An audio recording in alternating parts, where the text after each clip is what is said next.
Shalom à tous, je vous dis bienvenue ce soir sur ce direct. Je suis la servante de Dieu, Nathalie Messa, et ce soir j'ai à cœur de faire ce direct. Alors sans plus tarder, nous allons prier pour recommander ce moment au Seigneur. Éternel notre Père et notre Roi, nous te bénissons pour la grâce et le privilège que tu nous donnes de nous réunir ce soir sur cette plateforme pour faire ce direct que nous voulons soumettre à ton autorité. Nous voulons que tu règnes, que tu nous conduises par ton esprit, l'esprit de sagesse, l'esprit de révélation, l'esprit de connaissance, l'esprit de crainte de l'éternel, l'esprit de seigneurie, l'esprit de force. Nous avons besoin de toi ce soir. Donne-nous de diminuer afin que toi tu croisses, de disparaître afin que toi seul tu sois vu et entendu. Rencontre chacun ici au point de son besoin et fais-nous du bien. Que rien de ce qui est de la chair ne soit manifeste ce soir, mais que uniquement ton esprit puisse parler ce soir. Seigneur, cette situation dans laquelle nous sommes est assez sensible pour le gospel camerounais, pour l'évangile, pour le réveil dans cette génération. Aussi, nous prions que tu prennes total contrôle au nom de Jésus. Amen. Je salue l'apôtre Parole Zérak et son épouse, la servante de Dieu Anaïs. Soyez bénis, serviteurs de Dieu. Je suis très heureuse de vous voir connectés ce soir. Alors, ce soir, le Seigneur m'a mis à cœur, sans plus tarder, nous allons démarrer, de faire ce direct-là relatif à ce que j'ai appelé l'acharnement récent autour du ministre Ebouka. Alors, parce que nous savons qu'il a été invité au Cameroun pour rendre ministère et malheureusement, il y a eu des soucis après son ministère et ça a fait que son hôte, celui qui l'avait invité, a eu à diffuser une lettre dans laquelle il le traitait de petit et il le traitait d'orgueilleux.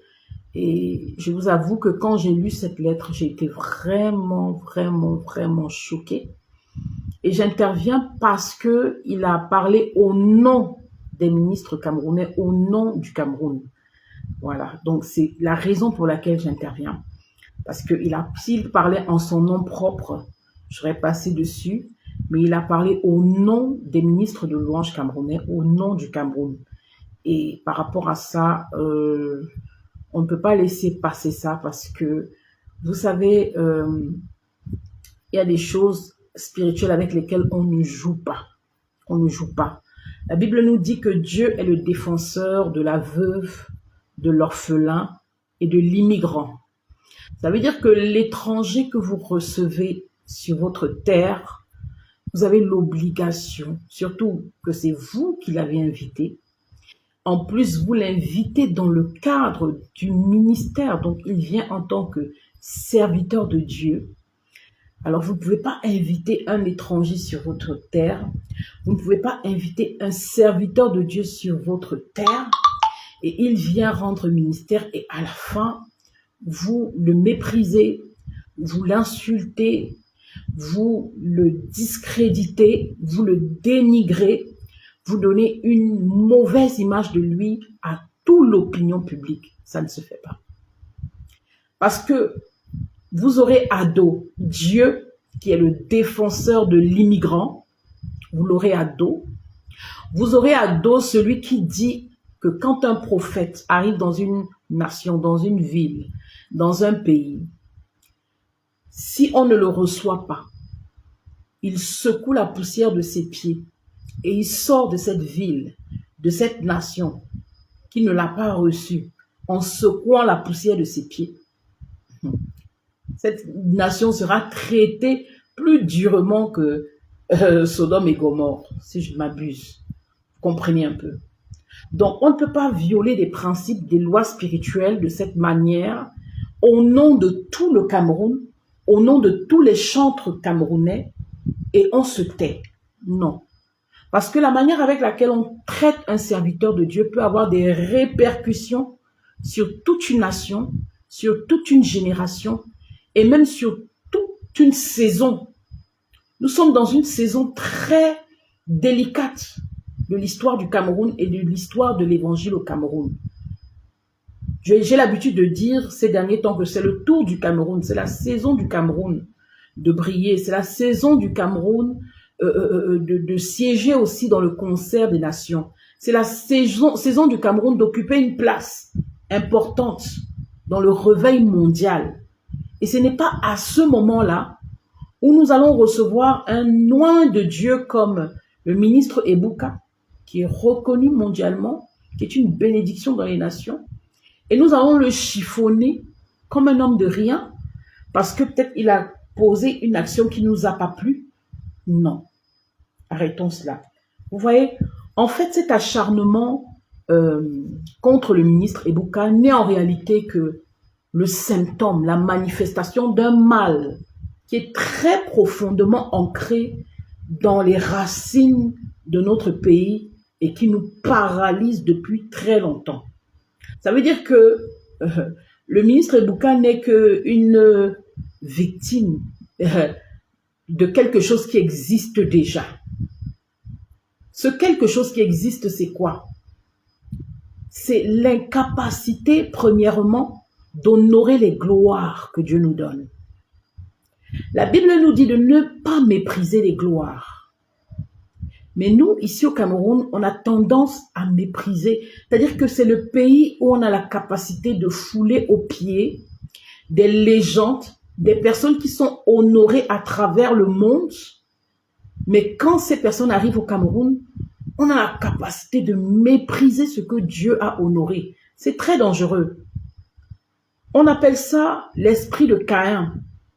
On appelle ça l'esprit de la crabologie. C'est un phénomène qui fait que le réveil n'arrive pas à prendre de l'ampleur dans cette nation. Pourquoi? Parce que chaque instrument de réveil que le Seigneur suscite dans cette nation, chaque personnalité, chaque ministère que Dieu va vouloir distinguer dans cette nation pour être un élément propulsateur du réveil, va finalement être combattu. Pas par les étrangers, pas par l'ennemi de l'extérieur, mais par l'ennemi de l'intérieur. Nous connaissons l'histoire de Abel et Caïn dans le livre de Genèse. Nous savons que Dieu a agréé l'offrande d'Abel, mais il a rejeté l'offrande de Caïn. Et Caïn, au lieu d'aller voir son frère pour lui dire « Mon frère, s'il te plaît, dis-moi qu'est-ce que tu as mis dans ton offrande qui a fait que Dieu agrée ton offrande et rejette la mienne ?» La Bible dit que son cœur va commencer à s'irriter contre son frère. Son cœur, la Bible dit, le Seigneur lui dira, le péché se couche à ta porte, mais toi domine sur lui. Quand il parle de la porte, il parle de la porte de son cœur.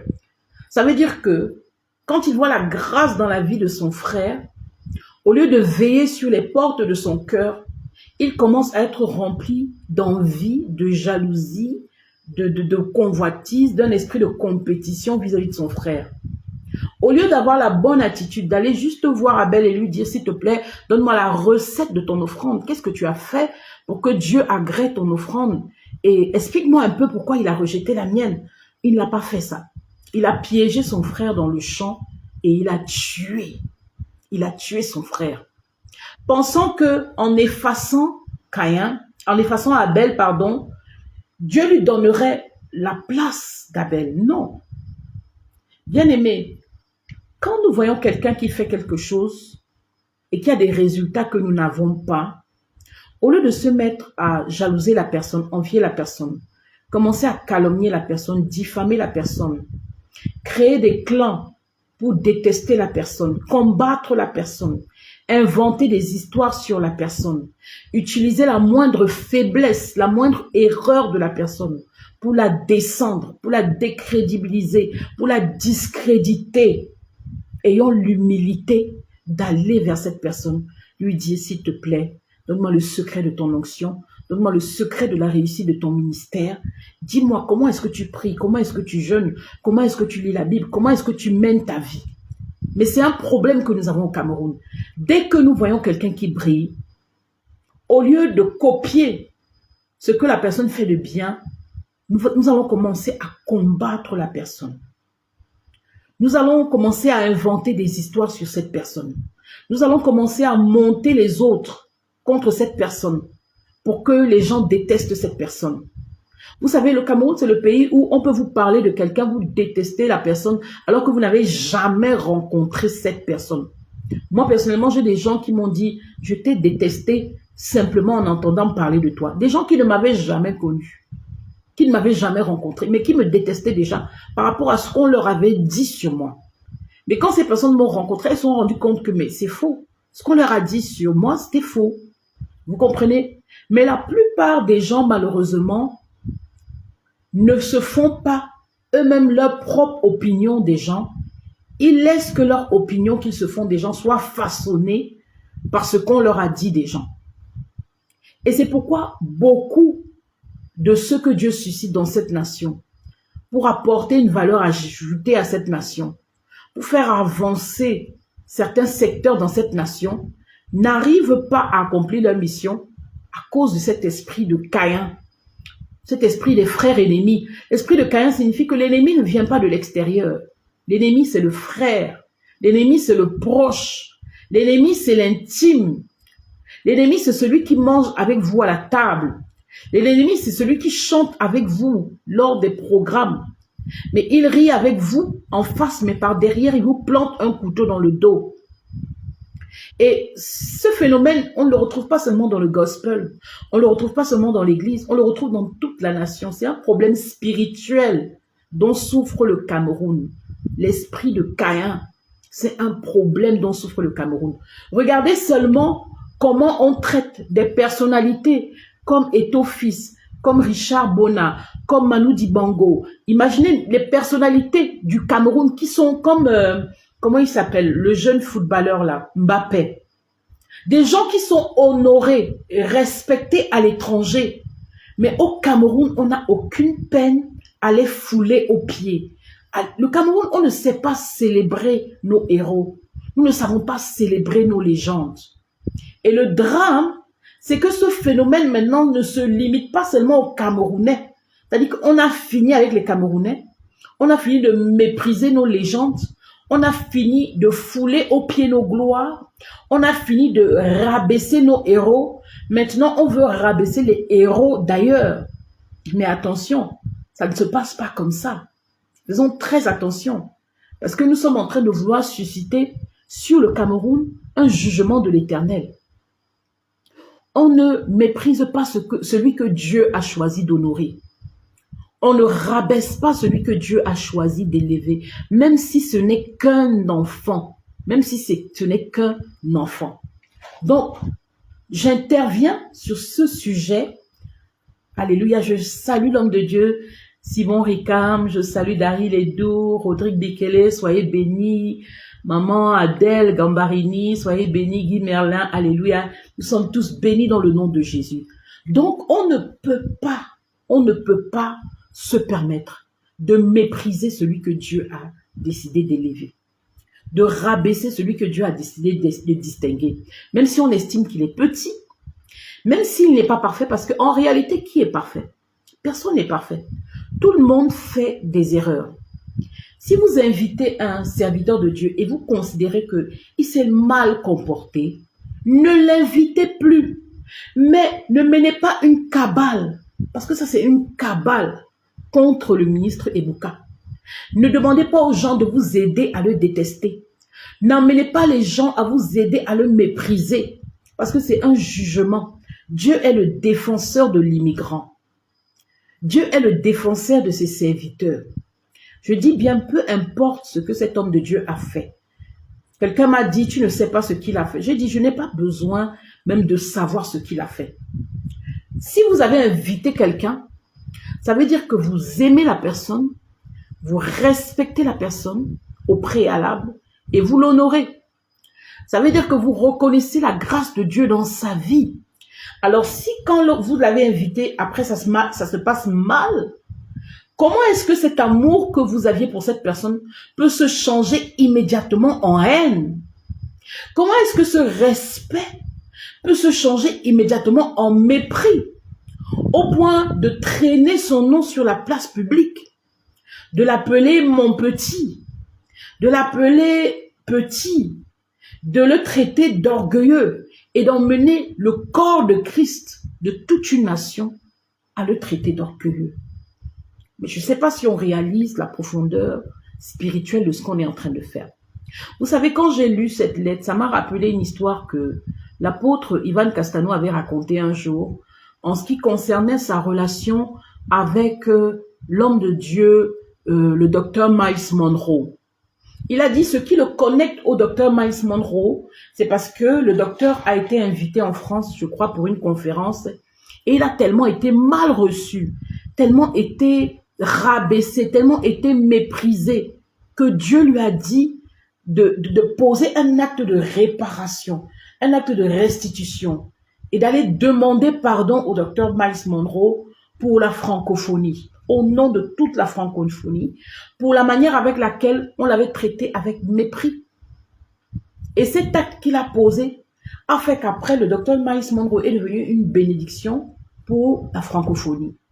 Donc, ce n'est pas, le ministre Ebouka, ce n'est pas juste un individu. C'est toute une entité. C'est un serviteur de Dieu, c'est pas n'importe qui, s'il vous plaît. Vous ne pouvez pas déplacer quelqu'un, il vient dans votre pays pour vous bénir et pour lui dire merci, vous l'insultez, vous le livrez à la vindicte populaire, vous l'exposez, vous le rabaissez. Non, ça ne se fait pas. Et c'est un problème qui est là parce que au Cameroun, nous avons premièrement l'esprit de Caïn. Tant que vous êtes au même niveau, tant que vous tous vous êtes en bas, vous n'avez pas de problème. Vous n'allez jamais ressentir les effets de l'esprit de Caïn tant que vous êtes en bas. L'esprit de Caïn vous attaque à partir du moment où vous commencez à vous distinguer. L'esprit de Caïn vous attaque quand vous sortez de la masse, quand vous sortez du lot. L'esprit de Caïn vous attaque quand vous faites des choses qui attirent le regard de Dieu sur votre vie, qui suscitent l'approbation de Dieu sur votre vie. Parce que le cœur de Caïn s'est élevé contre son frère parce que Dieu a agréé l'offrande de son frère et a rejeté la sienne. Donc, tant que vous êtes en bas, personne ne va vous combattre. Tant que vous êtes dans la mêlée, dans la masse, personne ne va vous combattre. Mais à partir du moment où vous allez commencer à vous distinguer, où Dieu va commencer à faire avec vous ce qu'il ne fait pas avec les autres, c'est là que vous allez voir le vrai visage de certains. Nous devons prier pour les fondations de ce pays, le Cameroun. Parce que je dis bien, l'esprit de Caïn n'est pas seulement dans l'église. L'esprit de Caïn opère à tous les niveaux dans cette nation. Vous voyez, on a un héros comme Eto'o qui a voulu construire un centre de formation ici, mais qui n'a pas pu, qui a été obligé d'aller l'établir au Gabon. Est-ce que c'est normal? Est-ce que vous trouvez que c'est normal? Qui est combattu. Des gens qui sont célébrés à l'extérieur, combattus à l'intérieur. J'ai vu comment les gens se sont acharnés. Lorsque Francis Ngannou a fait cet accident, où il a malheureusement tué cette dame en route, les gens voulaient qu'on l'arrête. Mais un héros national, c'est vrai, il a endeuillé une famille, mais ce n'était pas volontaire. Il a présenté ses excuses, il a fait tout ce qu'il fallait faire. Est-ce qu'on doit plutôt militer pour qu'on arrête un héros national, ou alors on doit militer pour qu'il bénéficie de la clémence? Vous voyez, nous ne savons pas protéger nos trésors nationaux. Le deuxième problème de ce pays, c'est l'orgueil. Vous savez, le Seigneur m'a dit il y a plus de 20 ans que le lion qui est le symbole, l'un des symboles forts du Cameroun, ça symbolise la royauté, l'autorité, la domination, mais c'est aussi l'orgueil. L'orgueil. Vous savez, être orgueilleux, c'est quoi? C'est avoir une très haute opinion de soi-même. Et quand on a une très haute opinion de soi-même, des fois, on ne connaît même pas ses limites. On ne connaît même pas ses faiblesses. On n'a même pas une conscience réelle de notre véritable niveau. Être orgueilleux, c'est avoir une haute opinion de nous-mêmes. Et des fois, les Camerounais, nous avons une très haute opinion de nous-mêmes.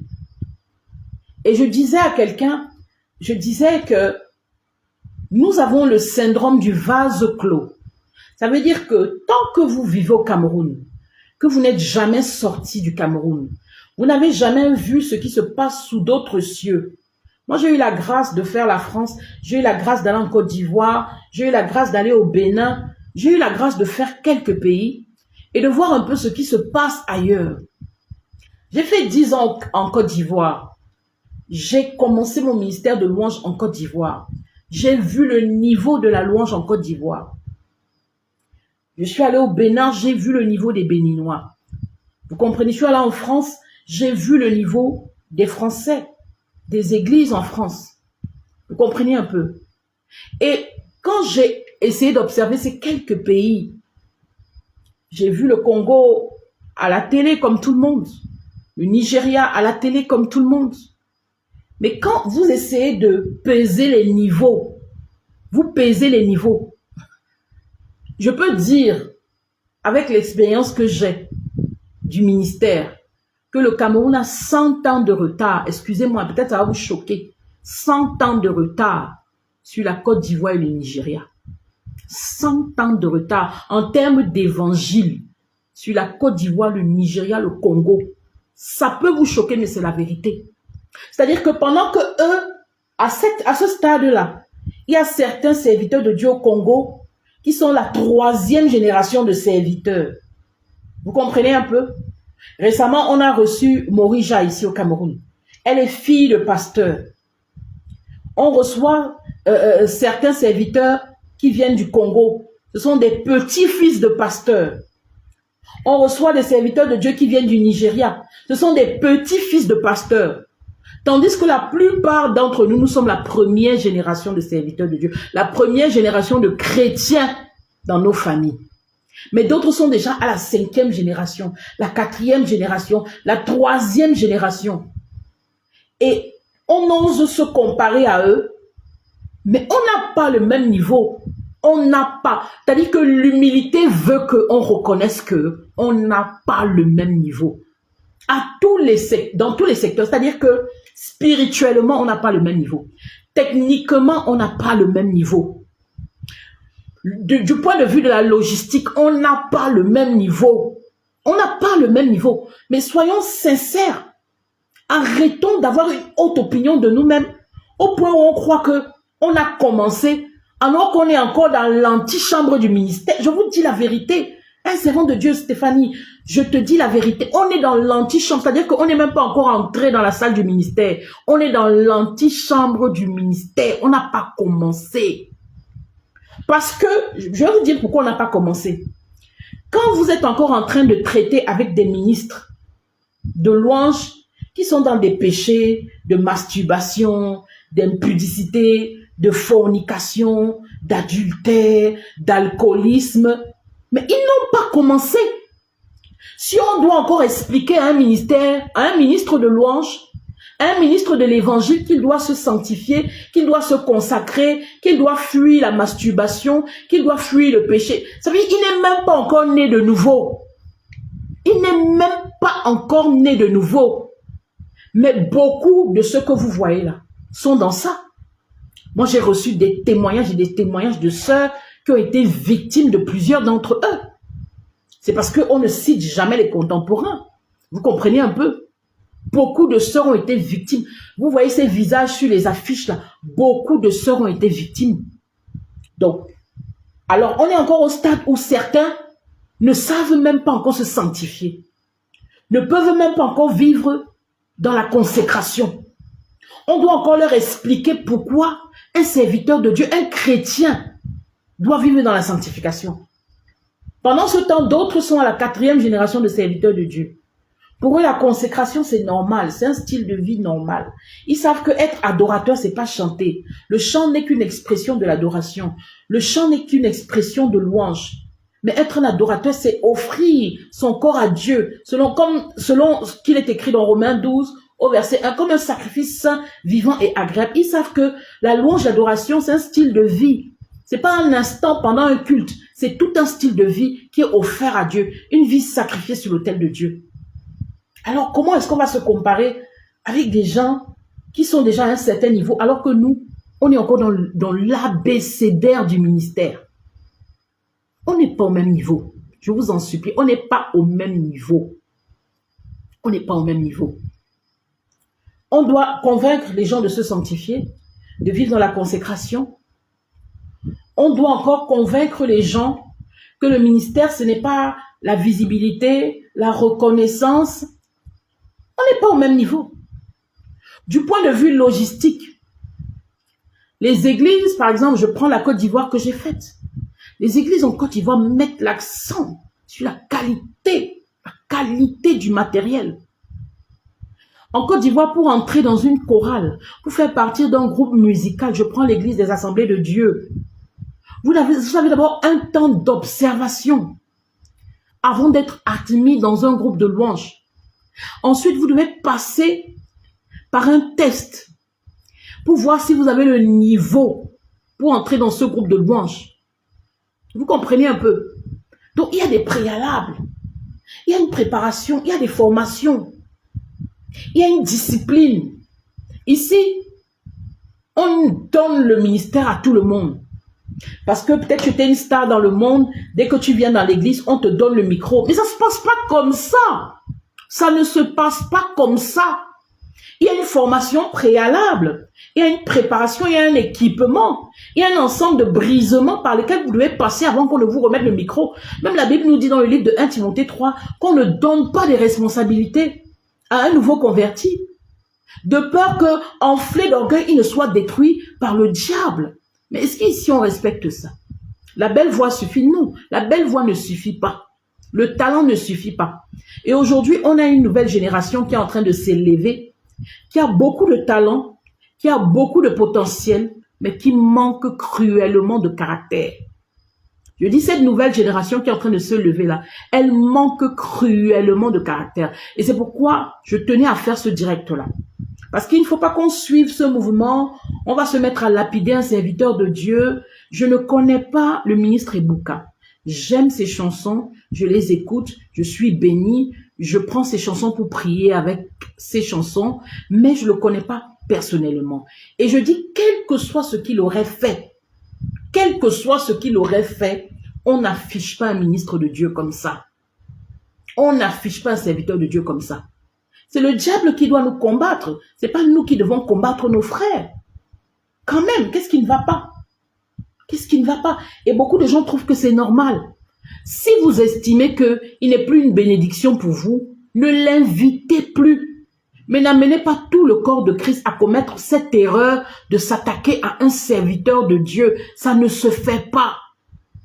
Troisième chose, au Cameroun, on a le mépris de l'apprentissage. On aime brûler les étapes. On ne sait pas passer par le processus. Tu peux avoir une belle voix, mais ton caractère n'est pas encore bâti. Tu peux avoir une belle voix, mais tu n'es pas encore passé par le processus de brisement. Tu peux bien jouer un instrument, mais tu n'es pas encore passé par le processus. Au Cameroun, on a ce mépris de l'apprentissage. Quand je parle de l'apprentissage, je parle de l'aspect technique, je parle de l'aspect spirituel, je parle de l'aspect du caractère. On aime brûler les étapes. Parce que j'ai l'argent, je vais produire un album. Alors que de tout cet album, c'est un exemple que je prends, je n'ai écrit aucune chanson. J'ai payé des gens pour écrire des chansons pour moi. C'est un problème. C'est quel ministère on offre? Le ministère, c'est quelque chose qui vient de l'esprit et qui touche les esprits. C'est pas quelque chose qu'on fait parce qu'on a beaucoup d'argent. C'est pas quelque chose qu'on fait parce qu'on a des finances pour acheter des chansons, pour faire une communication, un matraquage médiatique. Non. Aujourd'hui, beaucoup de chantres font le ministère du char tiré par les bœufs. Nous connaissons l'histoire de Uza qui a voulu toucher l'arche parce que l'arche n'était pas transportée selon le modèle divin, mais l'arche était portée sur un char tiré par des bœufs. Et quand l'arche a voulu tomber, Uza a mis sa main et la gloire de Dieu l'a tué. Aujourd'hui, beaucoup de gens font le ministère de l'arche tirée par le bœuf. Ils ne font pas le ministère de l'arche qui est porté sur les épaules des Lévites. Porter l'arche sur les épaules des Lévites, ça veut dire faire le ministère ou payer le prix. Le prix qu'on paye dans le ministère, c'est dans la prière, dans le jeûne, dans la sanctification, la consécration, dans une vie mise à part. C'est ça le prix qu'on paye dans le ministère. Ce n'est pas que j'ai l'argent, donc je vais payer tout ce qu'il faut, je vais communiquer comme il faut, je serai connu, je vais gagner des prix et tout, et on va m'imposer comme la meilleure chantre gospel du Cameroun. Alors que spirituellement, c'est vide. Spirituellement, il n'y a rien. Et il n'y a personne pour te dire que non, tu es vide spirituellement, tu n'as rien. Tu ne peux pas représenter le Cameroun à l'international. On accepte n'importe quoi. La Bible dit que la vérité trébuche sur la place publique. Le bien est appelé mal, le mal est appelé bien. Beaucoup de gens font le ministère de cette manière. Non. Le ministère, c'est l'âge qui est porté sur les épaules qu'elle évite. Alors, on méprise la phase d'apprentissage. Même dans la Bible nous montre que pour être chantre du temps de David, il fallait avoir 30 ans. 30 ans, ça parle d'un certain niveau de maturité. Ça parle d'un certain niveau de préparation. Ça veut dire que tout le monde n'avait pas accès au ministère. Il fallait une certaine préparation spirituelle avant d'accéder au ministère.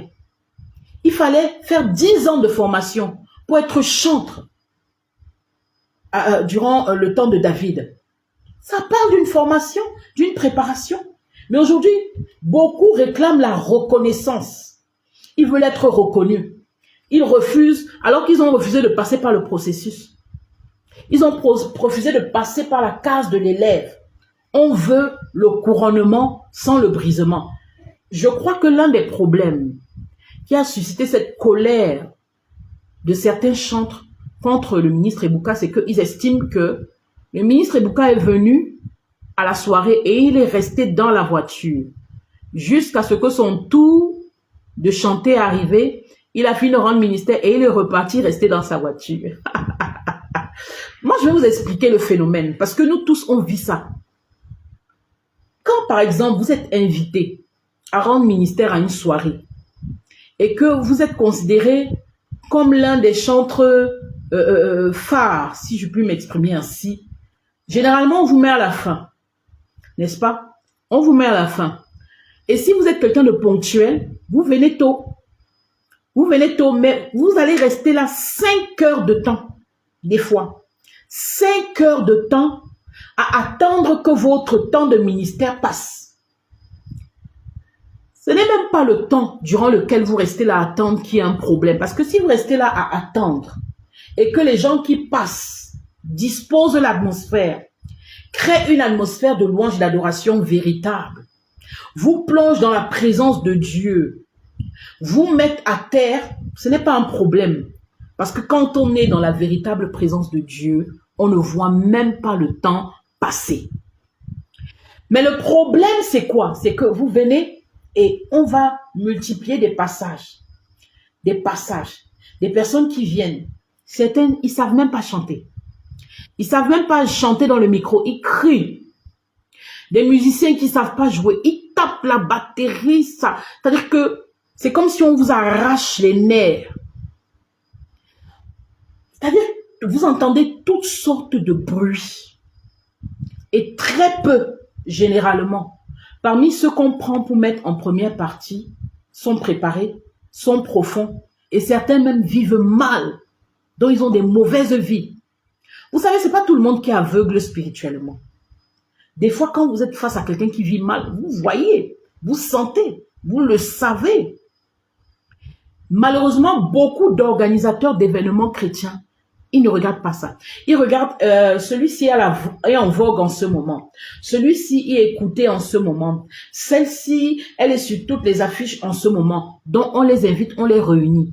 Mais on ne pèse pas les gens spirituellement. Maintenant, si l'organisateur, par exemple, n'a pas le discernement et que l'artiste phare qu'il invite a le discernement et qu'il voit l'identité spirituelle de ceux qui sont invités à rendre ministère avec lui, ben, il ne va pas sortir de la voiture. Excusez-moi. Je ne dis pas forcément que c'est ce qui s'est passé, mais je dis que moi, j'ai vécu ce genre de choses. Où tu viens à un programme, tu es équipé, tu t'es préparé, tu as prié, tu as médité pendant des jours et tu arrives. On fait passer 10 personnes, 15 personnes avant toi. Et vous faites des montagnes russes. Ça veut dire que vous montez dans l'onction, vous descendez. Vous montez dans l'onction, vous descendez. Vous montez dans l'onction, vous descendez. C'est-à-dire que ça vous déstabilise vous-même spirituellement. Finalement, quand le temps où vous devez rendre ministère arrive, vous êtes fatigué. Physiquement, mentalement, spirituellement, à tous les niveaux. C'est-à-dire qu'on vous a saturé avec tout et n'importe quoi. C'est la raison pour laquelle beaucoup de chantres, quand vous les invitez, ils vous disent « Ok, mon passage c'est à quelle heure ?» Vous lui dites 19h15, il vient à 19h05. Ce n'est pas parce qu'il méprise ceux qui vont passer avant lui, mais c'est parce que très souvent, beaucoup d'organisateurs d'événements chrétiens n'ont pas le discernement pour savoir qui mettre en première partie. J'aimerais dire aux organisateurs d'événements chrétiens que un événement qu'on organise, un temps de louange qu'on organise, un temps de célébration qu'on organise, c'est un temps qui est d'abord à la gloire de Jésus-Christ. Ça veut dire que le désir, notre focalisation, le pourquoi de cet événement, c'est que Jésus soit glorifié. Ensuite, c'est que le peuple soit béni. Ce n'est pas d'abord pour satisfaire mon club d'amis. Ce n'est pas d'abord pour satisfaire mon cercle d'amis, mon réseau. Donc, on met tout le monde là. On veut satisfaire. Non, on met tel. Ok, tel m'avait invité la dernière fois. Je l'invite aussi par reconnaissance. Ok, je lui rembourse l'invitation qu'il m'avait faite. Et puis, on se retrouve avec 25 personnes. Et comment voulez-vous que 25 personnes rendent ministère à une soirée? 25 personnes. Ou bien même 15 personnes. Vous voulez comment? Vous voulez. Mais ça dit que chacun vient avec son niveau spirituel. Chacun vient avec son onction. Chacun vient avec sa sensibilité. Chacun vient même avec ses péchés. Et c'est les montagnes russes. On monte, on descend. On monte, on descend, on monte. Ça n'a aucun sens. Quand on est organisateur d'un événement chrétien, on doit avoir le discernement pour savoir jauger le niveau spirituel de ce qu'on place en première partie. Savoir même, est-ce que leurs onctions sont complémentaires? Est-ce qu'ils peuvent travailler en synergie? Est-ce qu'il y aura une synergie entre la première personne, la deuxième personne, la troisième personne et la personne qui est l'artiste phare? Vous comprenez un peu? C'est ce qui doit se passer. Quand vous êtes à l'occasion d'un festival, par exemple, le festival est organisé pourquoi? Pour que chacun vienne montrer ce qu'il sait faire, que chacun vienne présenter son talent, son don. Ça, c'est différent. Un festival, on peut aligner 30 artistes. Mais quand on dit déjà une soirée de louange, soirée de célébration, soirée de gloire, par exemple, on prend les gens de manière limitée. Parce que aussi, plus le programme dure, plus le peuple se fatigue, le peuple se lasse. Plus aussi, l'intervenant principal même se lasse. J'ai assisté à beaucoup de soirées que beaucoup d'organisateurs ont fait ici. Et j'ai remarqué que quand l'artiste même qu'on a invité de loin doit rendre ministère, c'est là que les gens partent. C'est là que la salle se vide. La salle ne se vide pas parce que les gens ne sont pas bénis par cet artiste, mais parce que leur heure de rentrée est déjà arrivée. Vous comprenez un peu? Moi-même, j'ai dû partir de certaines soirées alors que j'étais venu pour voir tel ou tel, parce que mon heure de partir était déjà arrivée. Parce que je vis dans un quartier où je gare ma voiture quelque part et je descends chez moi à pied. Et parfois, ça peut être dangereux. Donc, j'ai une heure à laquelle je dois rentrer. Quand cette heure arrive, je dois partir. Même si j'ai envie de rester, je dois partir. Vous comprenez un peu? Donc, il faut que les organisateurs d'événements chrétiens revoient ça. On ne peut pas inviter tout le monde à un programme. Tout le monde ne peut pas prester. On doit avoir du discernement pour choisir les chantres qui vont faire la première partie d'un chantre qu'on a fait venir de l'étranger. On doit se rassurer que leur ministère travaille en synergie, qu'il y aura une certaine complémentarité, que l'onction va couler. Vous comprenez un peu? Sans qu'on ne sente le fossé qu'il y a entre le chantre principal qui est invité et les autres chantres qui sont là pour faire l'ouverture de la soirée. Il faut de discernement. On ne prend pas juste les gens comme ça, just like that. Non, il faut de discernement. Et on doit veiller à ce que ce soit des gens prêts, préparés, formés. David choisissait des personnes exercées dans leur art. C'est pas parce que c'est la chose de Dieu qu'on doit venir faire n'importe comment. Moi, je vois des gens qui ne savent même pas chanter, qui ne peuvent pas faire une chanson du début jusqu'à la fin sans dégamer 3 fois. Mais parce qu'ils ont l'argent, ils font des albums. Mais attendez, arrêtons ça. Mais arrêtons ça. Arrêtons ça. C'est un problème. Je vois aussi des gens qui chantent très bien, mais qui n'arrivent même pas encore à discipliner leur propre vie, mais qui veulent qu'on reçoive leur message simplement parce qu'ils chantent bien. Non, ce n'est pas le monde, ce n'est pas le showbiz, c'est le ministère. Et dans le ministère, il y a une exigence de consécration. Dans le ministère, il y a une exigence de sanctification. Dans le ministère, il y a une exigence de ressemblance à Christ. Et quand ça ne va pas, tu t'assois d'abord. Tu travailles sur toi-même. Mais il y a des gens qui veulent que, non, parce qu'ils chantent bien, parce qu'ils jouent bien, on doit les accepter, on doit les agréer, on doit les acclamer, même s'ils vivent n'importe comment. Et vous allez voir, ça va se ressentir même dans leur ministère. Ils vont toujours venir avec des chansons qui tolèrent le péché. Ils vont toujours venir vous annoncer une grâce bon marché. Vous comprenez? Faisons très attention. On ne peut pas refuser de passer par le processus. On ne peut pas refuser de passer par la case où on accepte d'être l'élève et on veut être couronné sans le brisement. Donc, on se fâche parce que ministre Ebouka n'est pas venu s'asseoir pour regarder les chantres camerounais chanter. Je disais tout à l'heure sur ma page que nous, quand on était jeunes dans le ministère, et même jusqu'à présent, pour moi, chanter devant un aîné, je suis toujours intimidée. Même chanter devant les pasteurs, je suis toujours intimidée. Pourquoi? Parce que je sais que ceux qui nous ont précédés dans le ministère nous ont laissé un héritage spirituel de qualité. Vous comprenez? Nos pères qui nous ont bâtis dans la foi, nos grands frères qui ont commencé le ministère avant nous, ils nous ont légué un héritage spirituel. Et devoir rendre ministère devant eux, c'est une grande responsabilité. C'est une charge. Donc pour moi, je ne suis même pas pressée de rendre ministère devant mes aînés dans le ministère. Parce que pour moi, c'est une pression, vous comprenez un peu? Parce que vous voulez vous rassurer que l'héritage qui vous a été légué, vous l'avez valablement développé. Et que vous pouvez manifester ce qui vous a été appris. Donc pour moi, rendre ministère devant un aîné dans le ministère, un aîné dans la foi, ce n'est pas comme si il doit s'asseoir pour m'écouter. Excusez-moi, qui? Jusqu'à ce que tu penses qu'un aîné dans le ministère doit s'asseoir pour t'écouter. Tu es qui? Excusez-moi. Et je voudrais dire une chose. Un aîné dans le ministère, ce n'est pas forcément l'âge. Ce n'est pas forcément la durée dans le ministère. Même Dieu peut utiliser un enfant qui est moins âgé que vous, mais qu'il prend et il met comme aîné. Vous comprenez? Avec Dieu, l'aîné, ce n'est pas seulement l'aîné d'âge. Hein?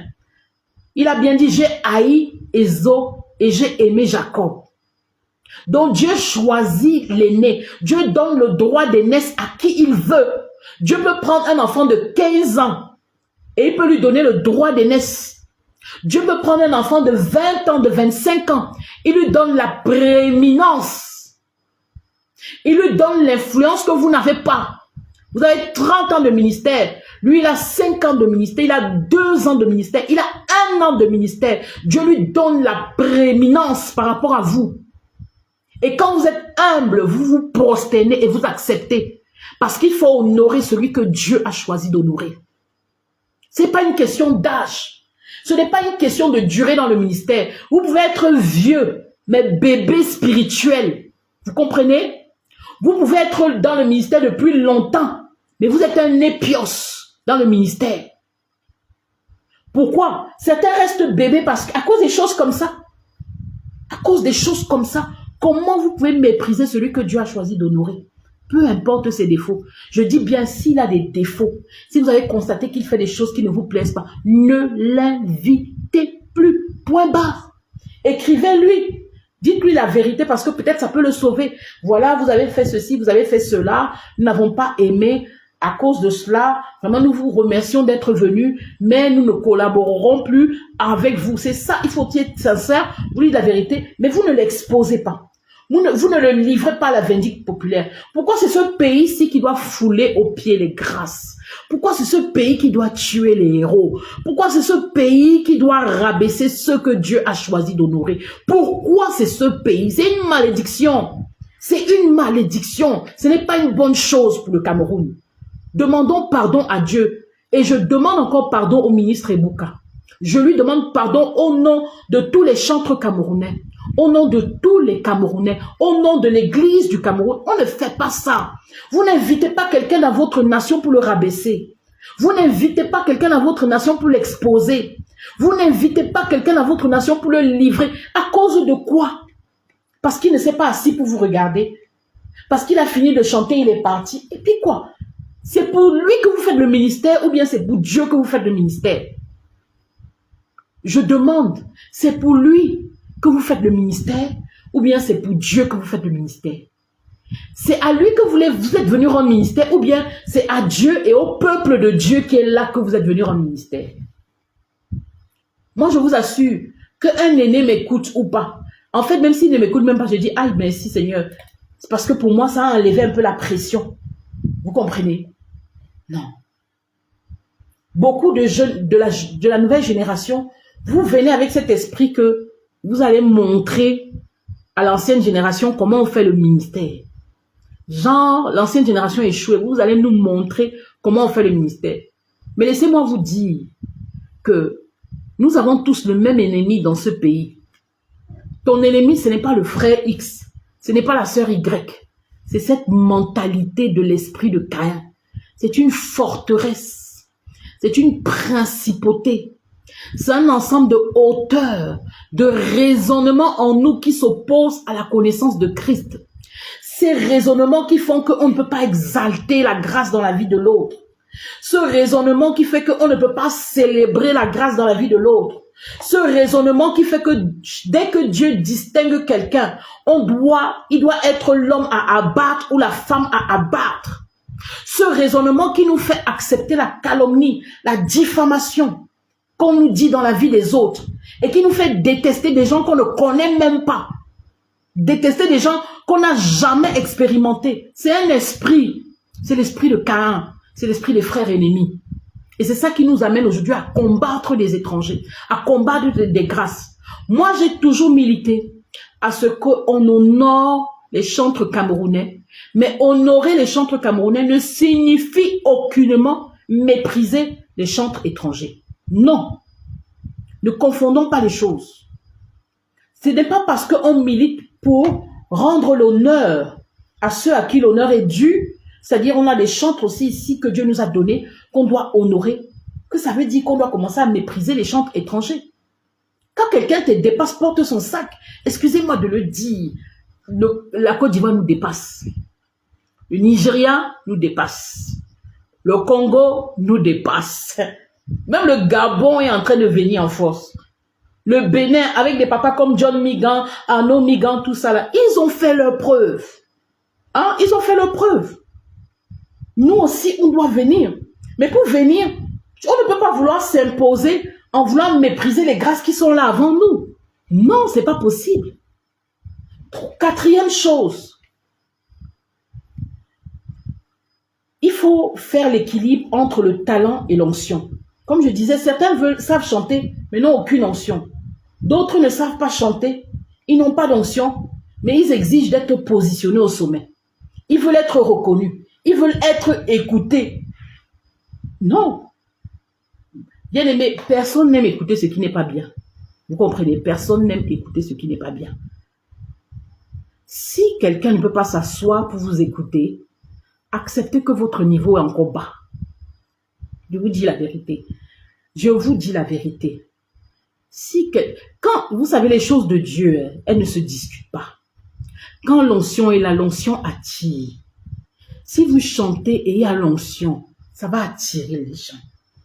Si vous chantez, il y a l'onction. La personne qui allait rester dans la voiture va sortir de la voiture, venir s'asseoir. Mais si vous chantez, c'est seulement le spectacle. C'est la performance. Ce sont des prestations. La personne qui est spirituelle, ça va la fatiguer. Je vous dis la vérité. Laissez-moi vous dire ce que les autres ne vous diront pas. Alléluia. Alléluia. Laissez-moi vous dire ce que d'autres ne vous diront pas. La chair fatigue. La chair lasse. La chair épuise. Par contre, ce qui est de l'esprit, la chair ne sait de rien, mais l'esprit vivifie. Ce qui est de l'esprit apporte de la vie. Moi, vous savez, aujourd'hui, j'ai bientôt 50 ans. J'ai bientôt 50 ans. Et à cause de mon âge, il y a des choses que je ne supporte plus. Trop de bruit. Trop de bruit. Donc, des fois, quand je vais à des programmes, et puis il y a des batteurs qui tapent trop fort, qui tournent, des chantres qui crient, parce qu'ils se disent que c'est en criant que l'onction descend. Des fois, ça m'épuise. Ça m'épuise. Et à certains moments, quand votre tour de rendre ministère arrive même, vous êtes vidé même par tout ce bruit.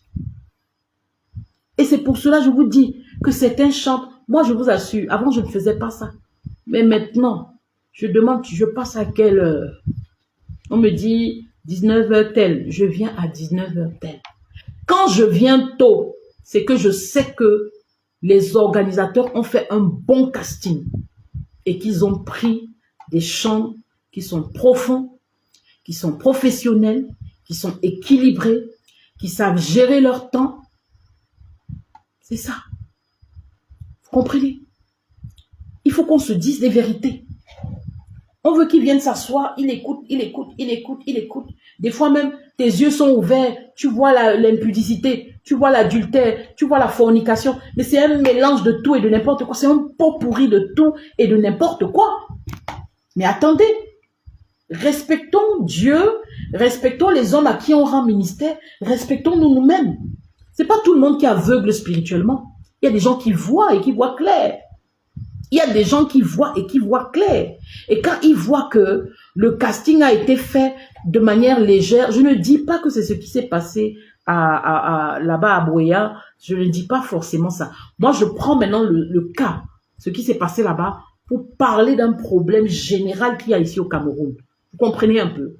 Je ne dis pas que... Moi, j'ai vu le casting de ceux qui étaient invités là-bas. C'est des personnes de qualité, vraiment des chantres qui bénissent. Comme le ministre Bisson, il y a plein de chantres là, Grâce Bethel et tout, qui étaient des chantres, moi, avec qui j'aime rendre ministère, que j'invite sur mes propres plateformes, parce que ce sont des gens profonds.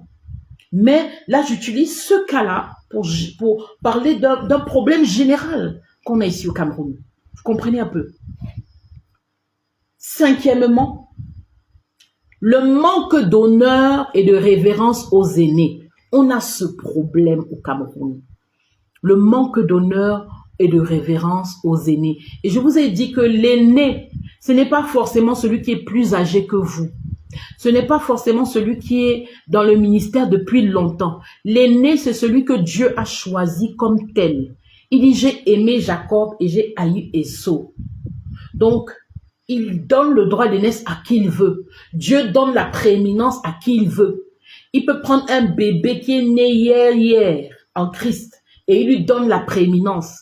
Et si Dieu donne la prééminence, même à quelqu'un que vous considérez comme un enfant devant vous, vous devez honorer celui que Dieu a honoré. Vous ne pouvez pas recevoir la bénédiction d'une grâce que vous avez traînée dans la boue. Le Nigeria est en avance sur le Cameroun par rapport à l'évangile. Nous ne pouvons pas recevoir les grâces du Nigeria si nous traînons les ministres du Nigeria dans la boue. Arrêtons ça. Arrêtons ça. Le manque d'honneur et de révérence aux aînés. Beaucoup, quand il y a une nouvelle génération qui s'élève, la nouvelle génération pense qu'elle va maintenant venir montrer aux anciens comment on fait le ministère. Si vous n'honorez pas ceux qui étaient avant vous, ne pensez pas que vous allez faire plus que ceux qui étaient avant vous. Non. Vous allez vous heurter au même problème. Vous aurez l'impression que vous êtes en train d'avancer. Et vous allez arriver au même niveau et vous allez être heurté au même problème. Par contre, si vous honorez les grâces qui ont été avant vous, ces personnes-là vont prier pour vous, ces personnes-là vont vous soutenir, ces personnes-là vont vous porter à cœur afin que vous puissiez surmonter les obstacles qui les ont limités. Ne méprisez jamais les grâces qui ont été avant vous. Honorez toujours les personnes qui vous ont précédé dans le ministère. Ne pensez pas que quand votre saison sonne, vous allez maintenant venir montrer aux gens comment on fait le ministère. Tous ceux qui ont pensé comme ça ont échoué. Honorez quelqu'un qui a la capacité de durer dans le ministère. Parce que beaucoup ont commencé le ministère et aujourd'hui, on ne sait même plus qu'ils ont été dans le ministère. Donc la durée dans le ministère est déjà une grâce. Parce qu'il y a des gens qui ont commencé dans le ministère, aujourd'hui ils sont dans le monde. Il y a des gens qui ont commencé dans le ministère, aujourd'hui ils ont arrêté le ministère. On ne sait même pas qu'un jour ils ont été dans le ministère. Donc ne méprisez jamais les grâces qui vous ont précédé. Autre point, j'ai un peu parlé de ça, la culture du vase clos. C'est croire qu'on est arrivé, alors qu'on n'est même pas encore sorti de la salle d'attente du ministère. Le vase clos, c'est quoi? C'est le fait d'être là, dans notre petit monde. Ici, on est au Cameroun. Oui, on voit comment les choses évoluent au Cameroun et on croit qu'on est trop arrivé. Alors que pendant que nous, on célèbre un certain niveau d'accomplissement, d'autres sont très loin. D'autres ont atteint ce niveau que nous célébrons là. D'autres ont atteint ça il y a 100 ans, il y a 50 ans, il y a 25 ans. Pendant que nous pensons que nous sommes trop arrivés, d'autres ont atteint ce niveau-là il y a longtemps. Donc, comme on vit en vase clos, on n'a pas l'habitude de sortir, de voir ce qui se passe ailleurs. Dès qu'on a un petit accomplissement, on commence à gonfler la poitrine, à hausser les épaules. On croit qu'on est arrivé. Non. Apprenons à sortir, aller voir ce qui se passe ailleurs. Alors, on va voir qu'on est encore à la maternelle du ministère. Excusez-moi de vous dire ça et de vous choquer. On est à la maternelle du ministère. Autre élément. Tant que nous allons chanter pour faire transpirer les gens, pour faire crier les gens, pour faire danser les gens, et non pour voir des miracles. Et le premier miracle, c'est le miracle de la transformation. Le miracle de la transformation est le premier miracle. Ensuite, les guérisons, les délivrances, les restaurations. Tant que nous allons chanter pour faire transpirer les gens, alors nous n'avons pas commencé le ministère. Nous sommes trop dans la superficialité. Nous pensons qu'avoir réussi un temps de ministère, c'est quand tout le monde s'est levé, tout le monde a crié, tout le monde a chanté. Attendez, je vais vous prendre quelques exemples. Je fais un temps de louange et puis je vais rester 30 minutes par exemple pour dire, j'ai pas envie de prendre certains exemples pour ne pas que ce soit comme si j'indexe quelqu'un. Mais je vais dire des choses qui sont pas la louange en fait. C'est que de l'animation. Mais je reste dessus pendant 30 minutes. Et les gens aiment ça. Ça les fait danser. Mais ça ne produit rien. Il n'y a pas de guérison. Il n'y a pas de conviction de péché et après de conversion. Il n'y a pas de transformation de vie. Il n'y a rien. Mais parce que les gens se sont levés, les gens ont transpiré, les gens ont dansé, les gens étaient contents, je pense que j'ai réussi mon temps de ministère. Faux. Un temps de ministère réussi, c'est un temps qui laisse des traces dans les vies des gens. C'est un temps qui amène les gens à la méditation. C'est un temps qui amène les gens à s'examiner. C'est un temps qui amène les gens à vivre une rencontre authentique et personnelle avec Dieu. C'est pas un temps qui amène les gens à transpirer, à s'agiter. Non, c'est pas forcément ça. On peut transpirer avec l'onction, mais aussi, on peut aussi transpirer sans onction. Et malheureusement, la plupart font transpirer les gens sans onction. Donc, on doit quitter le stade du spectacle pour entrer dans le stade de l'intimité authentique, de la manifestation authentique de la puissance de Dieu, où on voit les aveugles voir, les sourds entendre, les muets parler, on voit la gloire de Dieu manifeste dans la salle. Je dis toujours que quand la présence de Dieu manifeste est là, on n'a même pas besoin d'imposer les mains aux gens. On n'a même pas besoin. Quand la gloire de Dieu est là, Le Seigneur lui-même commence à toucher les gens dans la salle, les guérisons, les restaurations. Mais pourquoi c'est difficile de voir ça lors de nos programmes? Quand vous faites un programme, vous avez déjà mis 15 chantres qui vont passer. Chacun a 5 minutes, chacun a 10 minutes. En 15 minutes, vous avez provoqué cette gloire comment? Du temps du règne du roi David, il y avait une gloire qui faisait que la plupart des chants composés en cette saison-là étaient des prophéties. C'est aussi la durée dans la présence de Dieu qui créait cette atmosphère prophétique. La durée. Vous ne pouvez pas demander à un chanteur d'avoir un certain type de résultat avec 5 minutes de ministère, 10 minutes de ministère. Au-delà du temps même que vous donnez à ce chanteur, la préparation. Des fois, vous invitez des chanteurs à un programme, il n'y a même pas la possibilité de répéter. Pas de répétition. Comment le chanteur va être en synergie avec les choristes, avec les musiciens, alors qu'il n'y a même pas eu de répétition?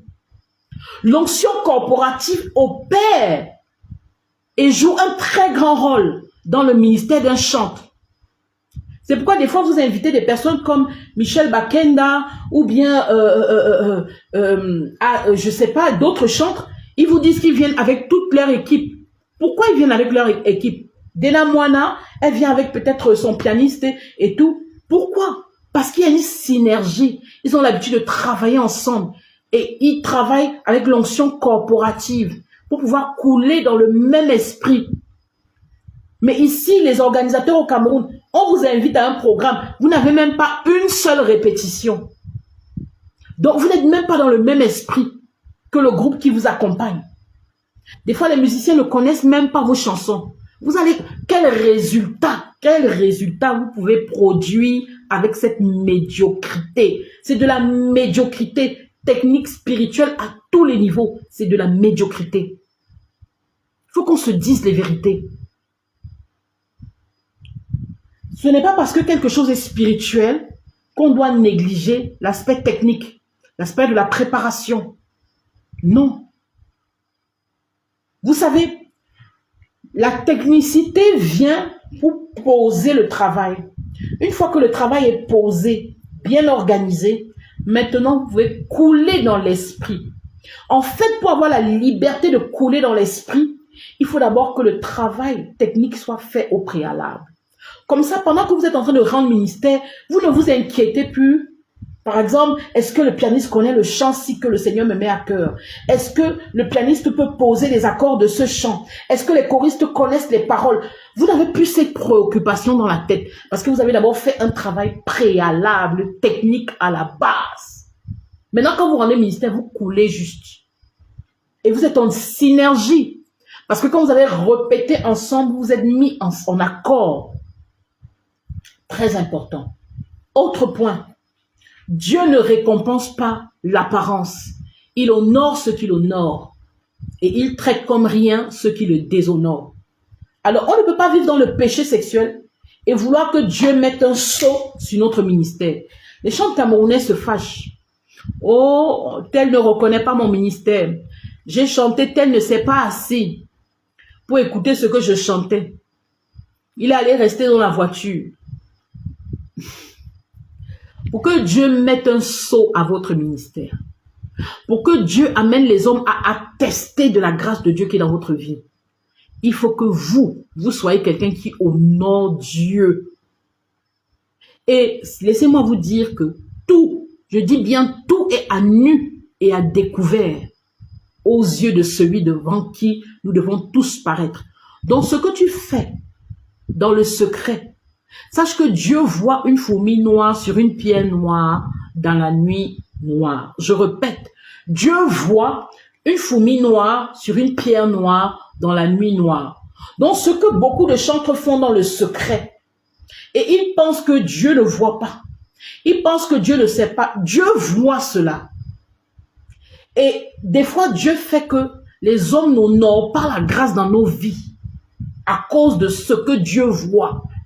Il n'a même pas besoin de leur dire que tel vit mal, que tel là, comme tu le vois, il est en train d'attraper le micro et il dit, je lève mes saintes mains. Les saintes mains là étaient en train de faire un travail hier nuit. Dieu n'a même pas besoin de dire ça aux gens. Mais il va faire que les gens soient désintéressés. Parfois, il va faire que certains voient clair. Je vous dis, c'est peut-être ici au Cameroun que les chantres n'ont pas les yeux ouverts. Dans d'autres pays, les chantres voient. Ils voient. Quand tu vis mal, ils voient. J'ai fait la Côte d'Ivoire. Les pasteurs, les chantres ivoiriens, certains peuvent te dire que hier à 18h, tu étais à tel endroit en train de faire telle chose. Ils voient. Les gens voient. Tout le monde n'est pas aveugle spirituellement. Donc, quand quelqu'un voit votre saleté, quand quelqu'un voit votre vie de débauche, je dis bien que je ne dis pas que ce qui s'est passé à Bouéa, je ne dis pas ça. Mais je dis que sur la base de ce qui s'est passé, moi je parle maintenant de quelque chose que Dieu a mis à cœur dans mon esprit depuis longtemps. Parce que quand j'observe cette nouvelle génération, vraiment je me rends compte qu'il y a beaucoup de potentiel, il y a beaucoup de dons, il y a beaucoup de talents, mais il n'y a pas de caractère. Et ce sont ces éléments-là que je suis en train de citer maintenant. Donc Dieu ne regarde pas l'apparence. Dieu ne regarde pas à ce qui frappe à l'œil. Dieu ne regarde pas à ce qui brille. Dieu regarde, il voit ce qui est caché. Tout est à nu, à découvert à ses yeux. Il voit une fourmi noire sur une pierre noire dans la nuit noire. Et quand il constate que les gens vivent mal, il fait que les gens même n'honorent pas la grâce dans vos vies. Donc ne vous fâchez pas contre les gens. Fâchez-vous contre vous-même. Des fois, nous devons nous examiner. La Bible dit, examinez-vous vous-même. Examinons-nous nous-mêmes. Cameroun, examinons-nous nous-mêmes. Est-ce que nous sommes assez humbles? Cameroun, examinons-nous nous-mêmes. Est-ce que nous savons célébrer la grâce dans la vie des autres? Cameroun, examinons-nous nous-mêmes. Est-ce que nous avons la bonne attitude devant Dieu? Est-ce que nous savons honorer celui ou celle que Dieu a décidé d'honorer? Cameroun, examinons-nous nous-mêmes. Est-ce que nous avons accepté de passer par le processus d'apprentissage, le processus de formation, le processus de brisement? Cameroun, examinons-nous nous-mêmes. Est-ce que le niveau que nous pensons que nous avons, est-ce que le grand chantre que tu crois que tu es réellement ce grand chantre? Ou bien c'est une simple séduction? Ou bien tu te séduis toi-même? Parce que grand chantre, c'est pas seulement la belle voix. Grand chantre, ça signifie aussi un homme qui s'humilie devant un grand Dieu. Ça signifie aussi un homme, une femme qui est passé par un processus de brisement. Ça signifie aussi quelqu'un qui a accepté d'apprendre techniquement, spirituellement, au point de vue de son caractère. C'est ça la grandeur. Grand chantre, c'est quelqu'un qui est capable de célébrer, honorer la grâce dans la vie des autres, dans la vie de ses prédécesseurs. Grand chantre. C'est tout un ensemble de choses. Alors je tenais à faire ce direct. Et bien aimé, je présente encore devant l'Éternel, devant le ciel qui nous écoute, mes excuses, nos excuses au ministre Ebouka, au nom de tous les chantres camerounais. Parce que je pense que je suis une mère dans cette nation et en vertu de l'autorité qui m'a été conférée par le royaume des cieux, en tant qu'ambassadrice plénipotentiaire du royaume des cieux sur la terre, et dans la position que Dieu m'a donnée dans cette nation, je présente les excuses du Cameroun au ministre Ebouka. On n'accueille pas une grâce pour la fouler aux pieds. On n'accueille pas un oint de Dieu pour le livrer à la vindicte populaire. On ne déshonore pas celui ou celle que Dieu a choisi d'honorer, peu importe son âge, peu importe ses erreurs. Si vous estimez que la personne ne répond pas à vos exigences, ne l'invitez pas, ne l'invitez plus, mais n'amenez pas tout un peuple à pécher contre l'Éternel et à pécher contre son oint. Moi, je me désolidarise de cette attitude-là. Je ne m'identifie pas à ces chantres qui pensent que c'est un petit, c'est un jeune, il est ceci, je ne m'identifie pas à cela. Donc, ce que le Seigneur va faire par rapport à cela, je ne m'identifie pas à cela. Et je prie que la grâce de Dieu soit sur cette nation. que le Seigneur ait compassion. On a l'impression que ce n'est rien. Ce n'est pas rien. Ce n'est pas rien. J'ai commencé en vous parlant de l'histoire du docteur Miles Monroe, qui a été méprisé en France. Et le Seigneur a demandé à l'apôtre Ivan Castagnou d'aller faire une restitution à cause du mépris avec lequel il avait été reçu. Donc ce n'est pas rien. Souvenez-vous, la Bible dit que si un serviteur de Dieu va dans une nation, va dans une ville, et cette ville ne le reçoit pas, et qu'en partant, il secoue la poussière de ses pieds, cette ville sera traitée plus durement que Sodome et Gomorrhe. Dieu est le défenseur de l'immigrant. Donc nous ne pouvons pas prendre un immigrant, un étranger qui vient dans notre nation, nous le traitons n'importe comment, et nous pensons qu'il n'aura pas une conséquence spirituelle. Le Seigneur dit, ne touchez pas mes oins, ne touchez pas mes serviteurs. C'est un oin de Dieu. Qu'il ait 15 ans, 17 ans, 23 ans, 30 ans, c'est un oin de Dieu. On n'a pas le droit de le chiffonner, de traîner son nom dans la boue. Quelqu'un que Dieu a décidé d'honorer dans les nations. Mais attendez, reconnaissons même que quelqu'un nous dépasse. Ce que tu n'as pas pu faire, Dieu fait ça avec quelqu'un. Et tu veux montrer que ce n'est rien. Mais si tout le monde peut aller chanter dans toutes les nations, fais aussi en voix. Hein? Excusez-moi de parler comme ça, mais vraiment, il faut que nous, les Camerounais, on soit humbles. N'oublions pas, quand nous sommes orgueilleux, la Bible dit quoi? Dieu résiste aux orgueilleux et il fait grâce aux humbles. Ça veut dire que quand nous sommes orgueilleux, notre adversaire, ce n'est pas le diable. Non, le diable est petit. Notre adversaire, c'est Dieu lui-même. Et le Seigneur va nous résister quand nous sommes orgueilleux. Chaque fois que la saison d'explosion du ministère au Cameroun arrive, particulièrement du gospel, il y a toujours des choses comme ça qui arrivent. Il y a toujours ce genre de choses. Et on se disqualifie par la mauvaise attitude qu'on a. Il y a beaucoup qui sont en train de monter aujourd'hui, que Dieu veut inscrire dans le concert des nations, en ce qui concerne le ministère de la louange. Mais la mauvaise attitude est en train de disqualifier plusieurs. Arrêtons ça. Arrêtons ça. On a fini de se combattre. On a fini de se diffamer. On a fini de calomnier nos frères dès qu'on voit que Dieu veut les élever. Aujourd'hui, on s'attaque aux étrangers. Arrêtons ça. Ce n'est pas de Dieu. Changeons, s'il vous plaît. Seigneur, je prie que ta grâce soit sur cette nation.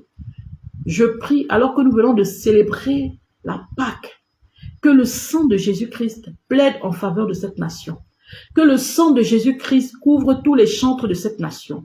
Que le sang de Jésus-Christ fasse taire toute voix d'accusation, toute voix de réclamation qui parle contre les chantres et l'église de cette nation au nom puissant de Jésus. Et je prie, Seigneur, que tu nous donnes de triompher de l'esprit de Caïn, l'esprit des frères ennemis, l'esprit qui nous amène à combattre nos frères, à combattre la grâce dans la vie de nos frères, à combattre l'élévation dans la vie de nos frères.